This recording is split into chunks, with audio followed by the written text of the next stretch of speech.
I'm Tom Lee, and I'm a storyteller. And normally, I tell stories to students in schools and to families in museums.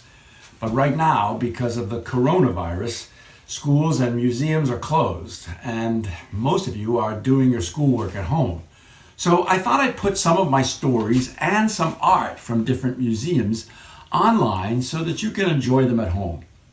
Now, if you just want to hear a story, that's great, and you can listen to the story here.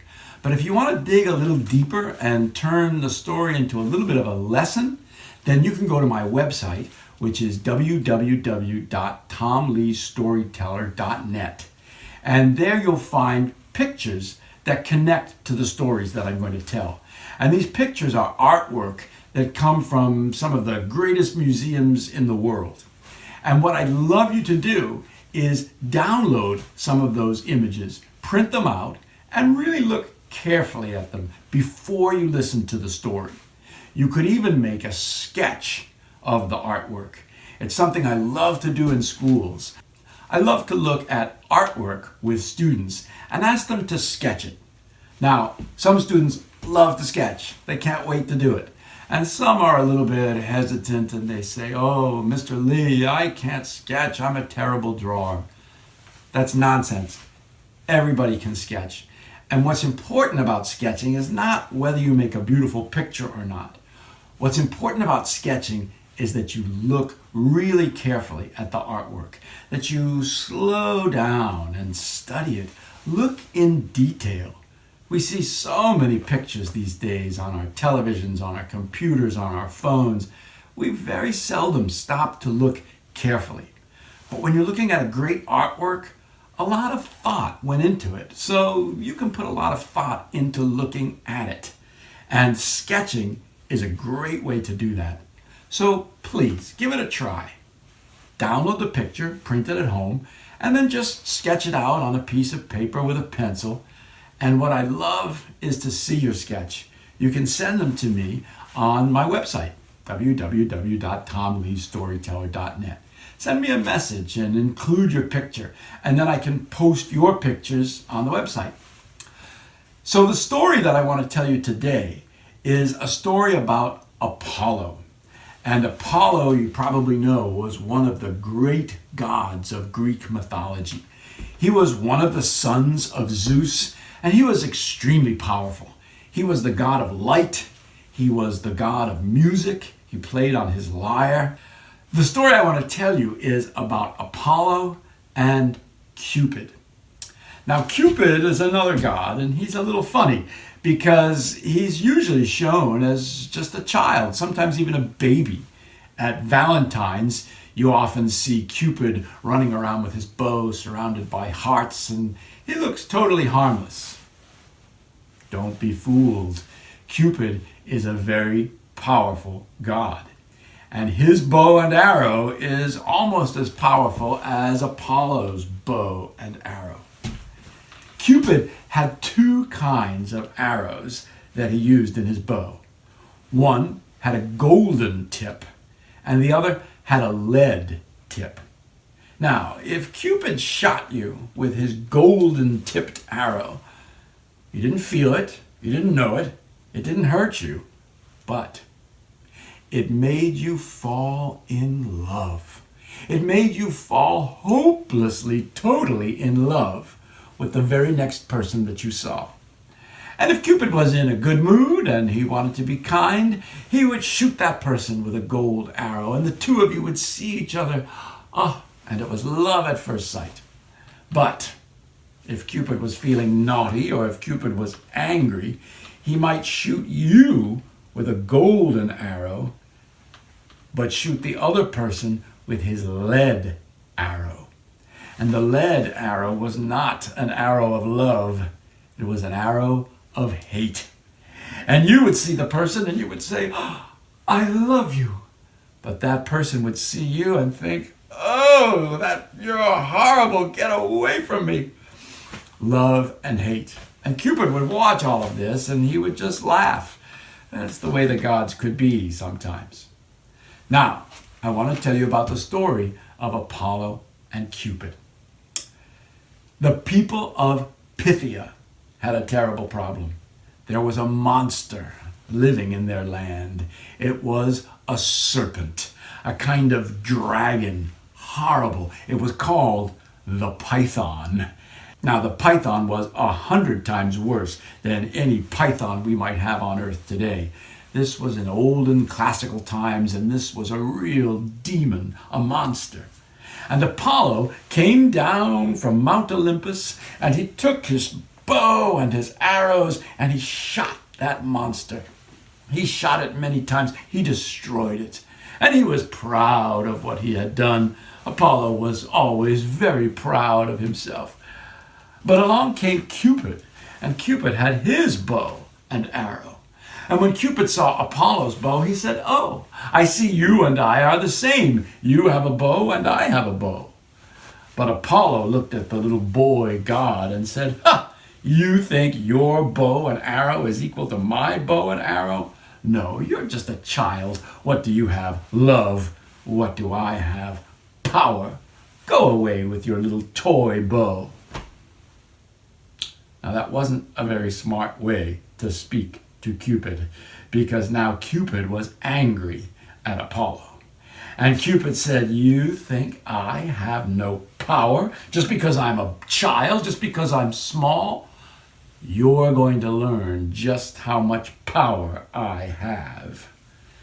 So Cupid waited not too long until a beautiful nymph came walking through the forest. Her name was Daphne, and she was the daughter of a river god named Peneus. And Peneus was a river that flowed through this forest, and Daphne was a creature of the forest, and she was very happy. And one thing Daphne had no interest in was love. She never wanted to get married. Her father would say, "Why don't you marry a beautiful god?" "No," she said, "Father, I worship Diana. I'm perfectly happy living by myself, and I never wish to be married." Well, along she came, and as soon as Cupid saw her, he turned to Apollo, and he shot him with his golden arrow. And Apollo looked, and he saw Daphne, and he said, "Hello, I love you." Just like that. And Daphne looked at Apollo, and at that moment Cupid shot her with his lead arrow, and she said, Oh, you're horrible. Don't speak to me. Don't look at me. I don't want to marry you. Get away from me." And Apollo said, "What are you talking about? I'm Apollo. I'm the great god. People worship me all over Greece. I play beautiful music on my lyre. You must fall in love with me. Everyone does." But Daphne said, "No. Oh, even the sound of your voice is horrible to me. Get away." But Apollo said, "I love you. I'm on fire with love. Let me put my arms around you." Oh, that was the last thing that Daphne wanted. And she started to run. And she ran through the forest. And Apollo went chasing after her, and he said, my darling, my darling." He said, "Oh, you're hurting yourself. Don't run so quickly through these thorns and brambles. I promise, if you run a little more slowly, I'll chase you a little more slowly. Just don't hurt your beautiful self." But Daphne wouldn't hear of it. She ran away as quickly as she could. She knew that her father, the river Peneus, was flowing through this forest. And she cried out to him. She said, "Father, protect me from the god Apollo. He wants to hold me in his arms." And Peneus said, "If you can reach me, my daughter, I can help you. I can protect you." And so she ran and ran with Apollo close behind her until she came to the place where the river was flowing. Peneus was flowing. And she put her foot into the river, and the water of the river touched Daphne, and she began to transform. Her fingers began to stretch out. Her arms grew longer. Her beautiful skin was covered in bark. Her hair turned to leaves. Daphne was becoming a tree. And just in the instant that Apollo grabbed Daphne, she had completely transformed and she had become a tree. Her last words were to her father, Peneus. And she said, "Thank you, Father, for protecting me." And Apollo found himself with his arms around a tree. And the story says that he was so in love, he kissed the tree. And he decided that this tree would be sacred to him, to his name, to the name of Apollo. And since he couldn't marry Daphne, he picked the leaves of the tree that she had become, and he made a crown. And he put the crown on his own head. And ever since then, worshippers of Apollo have put a crown of leaves on their head, but not just any leaves. It comes from the kind of tree that Daphne became. And the word Daphne means laurel. So Daphne became a laurel tree. And when we see Olympic champions with crowns of leaves on their heads, they're always laurel leaves. And that's because of Apollo and Cupid a long time ago. I hope you like the story. Come back for another one another day. So I hope you enjoyed the story of Apollo and Daphne. And now I thought we could take a little time to dig deeper into the story. One of the questions that I always ask when I hear a Greek myth is, what's the source of the story? Where did it come from? How do we know that the ancient Greeks actually believed these things and talked about these characters? Well, in the case of Apollo, there's certainly lots and lots of primary evidence from Greek culture.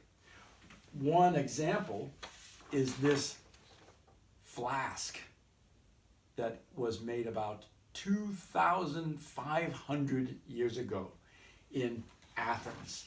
And it's in the Metropolitan Museum in New York City now.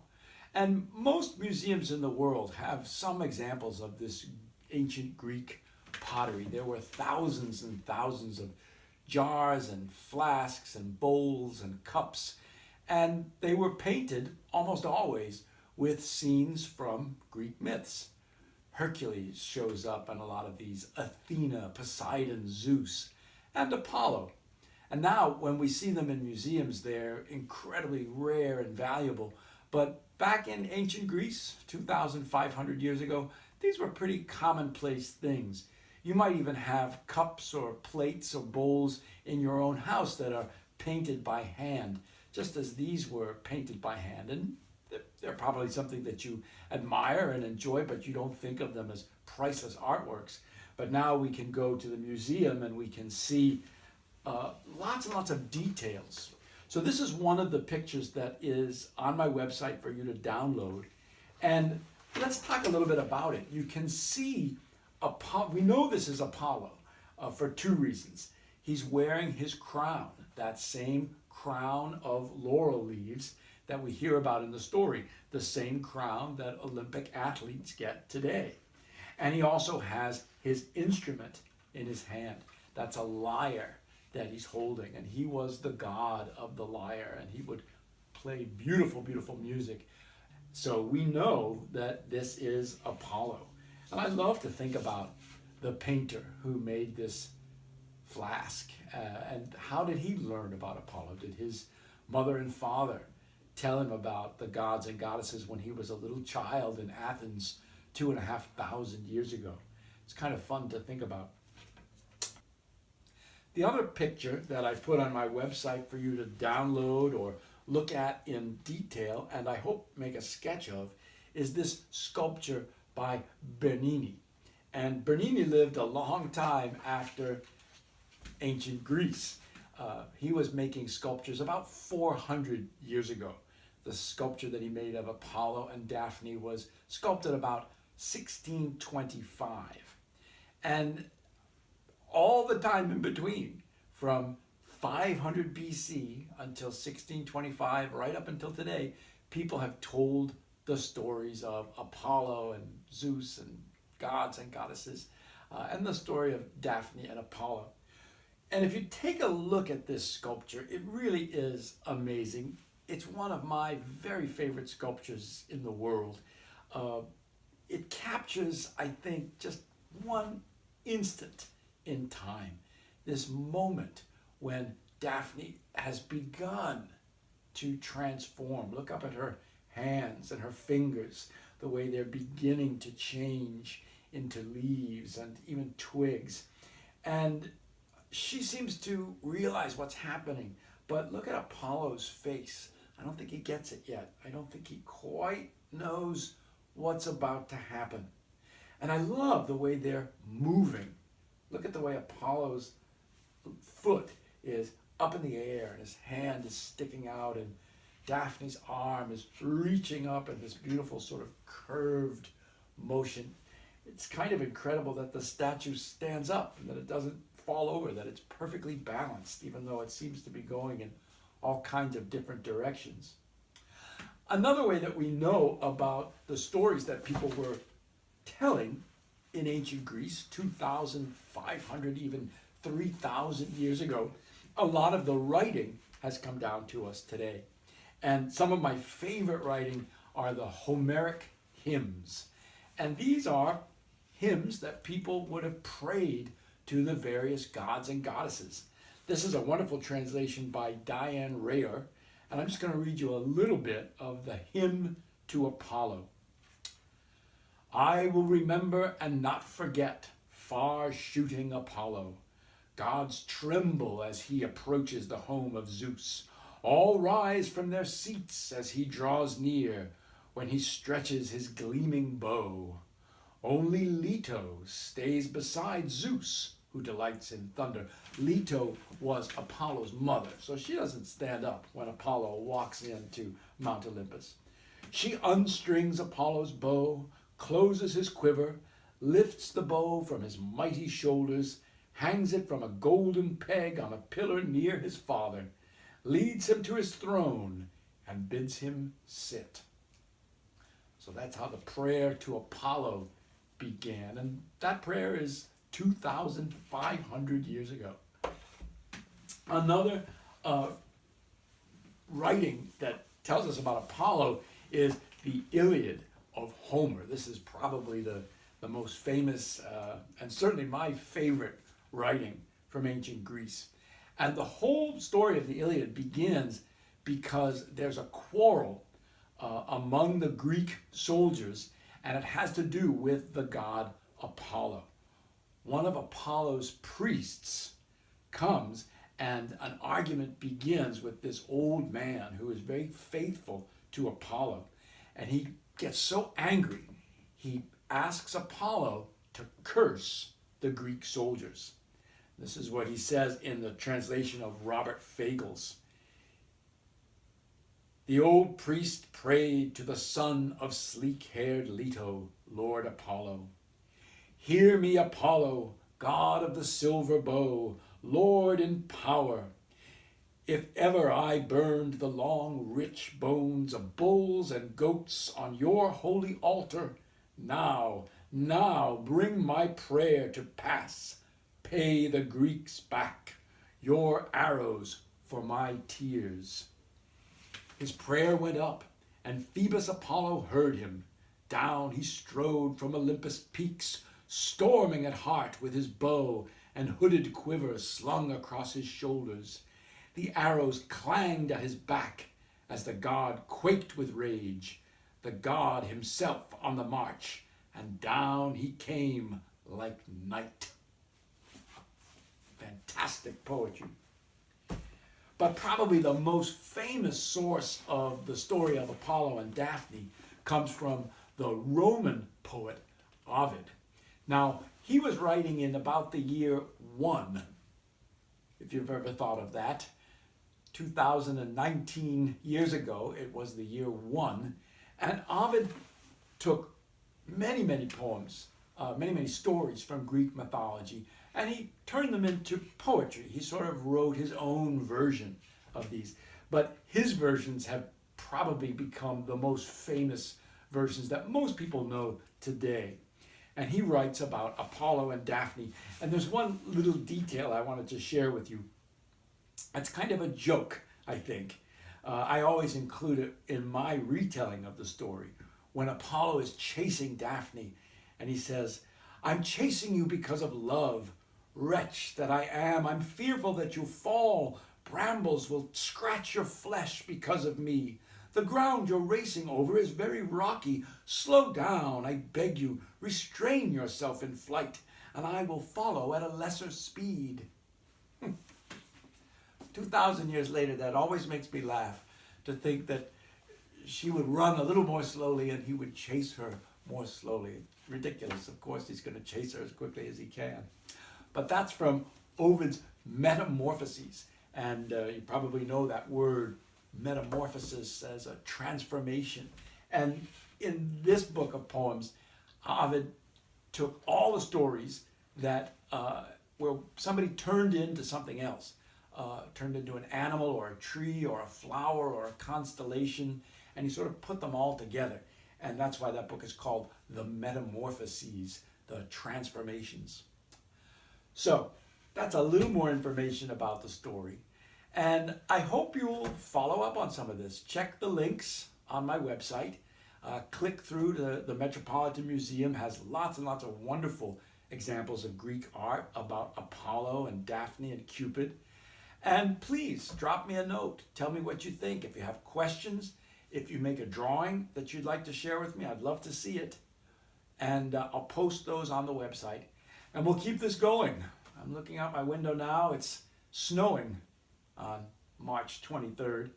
But we'll be having our stories at home and our school at home for a few weeks to come. So there'll be more things here. Thanks for joining me.